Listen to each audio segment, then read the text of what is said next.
Europe Matin. 6h, 9h. Thierry Dagiral. L'interview de ce mercredi matin sur Europe 1, 8h-20. Bonjour Jean-Daniel Lelièvre. Bonjour.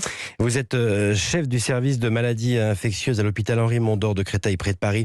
Je voudrais qu'on soit ce matin très concret sur cette fameuse variole du singe. Quand l'OMS, l'Organisation mondiale de la santé, déclenche l'alerte maximale, ça veut dire quoi ?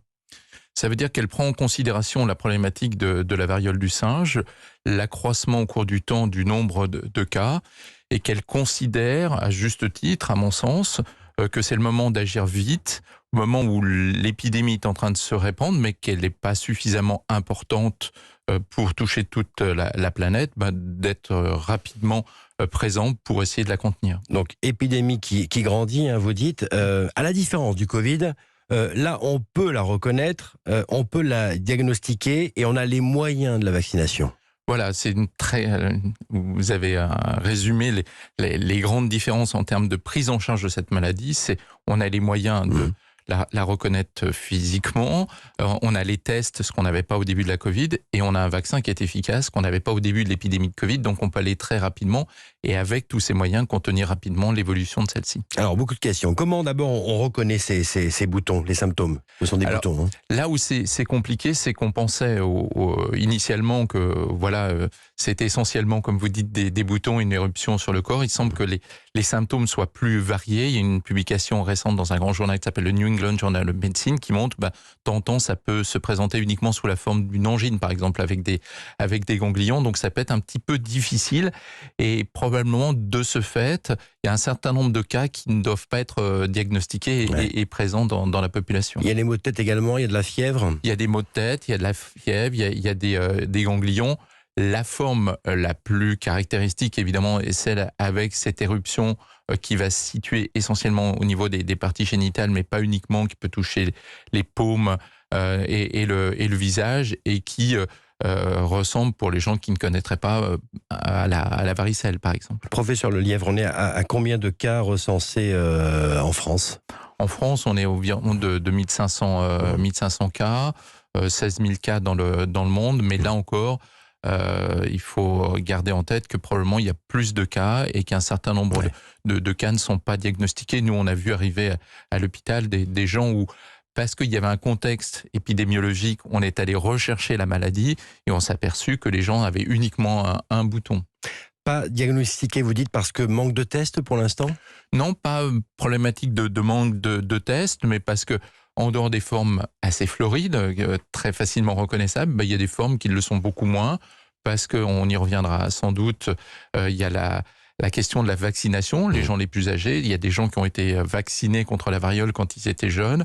Et ceux-ci sont probablement très bien protégés, font des formes moins importantes, par exemple. Donc il y a moins de risques pour les personnes plus âgées ? Pour les personnes plus âgées, oui, il y a moins de risques. En fait, le vaccin qui est utilisé contre la variole du singe est celui qui est utilisé contre la variole. Les gens qui ont été vaccinés contre la variole sont protégés. Toutefois, avec le temps, ils sont de moins en moins protégés. C'est possiblement pour ça, c'est comme ça qu'on explique qu'il y ait de plus en plus de flambées épidémiques avec cette maladie au cours du temps. Pour la guérison, il faut attendre combien de temps ? Il faut attendre environ 3 semaines. On sait d'où vient ce virus ? Pourquoi là, en ce moment ? Alors, historiquement, ce virus a été reconnu dans les années 50 et il avait été détecté chez un singe, d'où le nom de la variole du singe. On sait maintenant que l'animal qui est porteur de cette maladie, les animaux sont plutôt des petits rongeurs. Et puis la maladie est apparue dans les années 70 en Afrique, puisque c'est là où se situe le réservoir animal. Ce qui se passe, c'est que, comme je l'expliquais, au cours du temps, les gens étaient vaccinés contre la variole de manière très très large. Et puis petit à petit, cette immunité contre la variole a tendance à disparaître, et donc on a vu de plus en plus d'épidémies avec la variole du singe, et puis celle-ci a une forme un petit peu différente par rapport aux précédentes. Il y a eu un cluster en Espagne dans un salon de tatouage. Ça veut dire qu'à terme, il faudra éviter à nouveau les fêtes, les rassemblements ?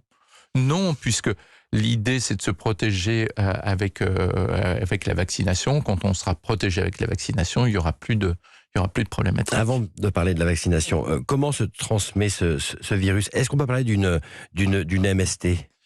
Alors, c'est toute la discussion à l'heure actuelle.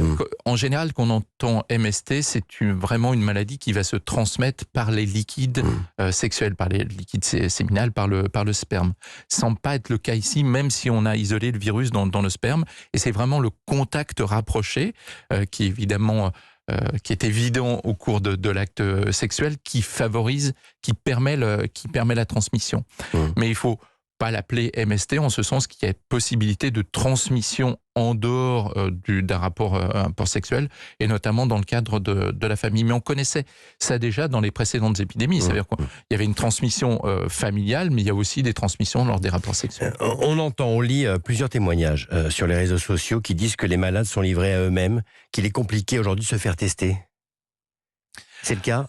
Alors c'est difficile parce que moi évidemment je suis chef de service dans un grand hôpital parisien, service de maladies infectieuses, donc c'est assez simple à l'endroit où j'exerce. C'est plus compliqué dans des petits centres. D'abord parce que les médecins sont peut-être moins au fait de la connaissance de cette maladie et ont moins accès à des réseaux qui permettent d'avoir le dépistage. Il est évident que les tests utilisés ne sont pas des tests qui sont faits en routine dans n'importe quel laboratoire de ville, donc c'est un petit peu plus compliqué que l'utilisation d'un test de dépistage de la Covid à l'heure actuelle. Vous disiez finalement ce sont les jeunes qui sont principalement concernés. Est-ce qu'il n'y a pas un manque d'informations, notamment sur les réseaux sociaux, qui touchent, on le sait bien sûr, plus précisément les jeunes? Sur les réseaux sociaux, je ne sais pas. Alors moi, je ne suis pas connecté forcément à tous les réseaux sociaux qu'utilisent les plus jeunes. Toutefois, les associations notamment des associations comme AIDS ont beaucoup communiqué autour de cette pathologie. Je pense que c'est très important parce que on a appris avec d'autres maladies, avec le VIH, mais pas uniquement, l'importance d'impliquer la communauté, d'impliquer les gens qui ont été infectés, d'impliquer de manière très très large pour communiquer autour d'une maladie, ce qui nous a manqué par exemple beaucoup pour la Covid-19. On n'arrête pas d'entendre que ça touche principalement les homosexuels. Oui. Pourquoi ? Parce que effectivement c'est une réalité à l'heure actuelle. C'est une maladie qui se transmet au moment des rapports sexuels et qui pour l'instant touche la communauté homosexuelle. Donc les hommes qui ont des relations sexuelles avec des hommes ont majoritairement des rapports avec d'autres hommes. Donc ça reste pour l'instant confiné à cette population, mais ça ne veut pas dire que demain ça pourra toucher d'autres personnes, et ça ne veut surtout pas dire que dans le passé ça n'a pas touché d'autres personnes. Donc c'est une réalité, je dirais, épidémiologique, mais il n'y a aucune raison de stigmatiser, de regarder particulièrement cette population. Ça n'est pas spécifique aux homosexuels. Un mot rapidement des vaccins. Il y en a encore assez? Il y a assez de doses de vaccins pour le moment? C'est une question difficile à laquelle il est difficile de répondre, puisqu'il s'agit d'un stock d'État un petit peu particulier. Ce sont des vaccins qui sont des vaccins contre la variole, et donc l'État ne communique pas sur l'ensemble des doses qui sont nécessaires, a simplement communiqué sur le fait qu'on pourrait avoir des doses pour vacciner la population cible, et c'est ce qu'on demande à l'heure actuelle. Et le fabricant du vaccin, le laboratoire danois Bavarian Nordic, est prêt à augmenter sa production. C'est forcément nécessaire, vous dites, il faut aller maintenant plus loin et plus vite? Ah oui, c'est absolument nécessaire, parce qu'il est important, encore une fois, maintenant qu'on a tous les outils et qu'on reconnaît la population cible et que la maladie est en train de s'étendre, de vacciner très rapidement la population cible pour éviter qu'elle ne s'étende en dehors de celle-ci. Le chef du service de maladies infectieuses à l'hôpital Henri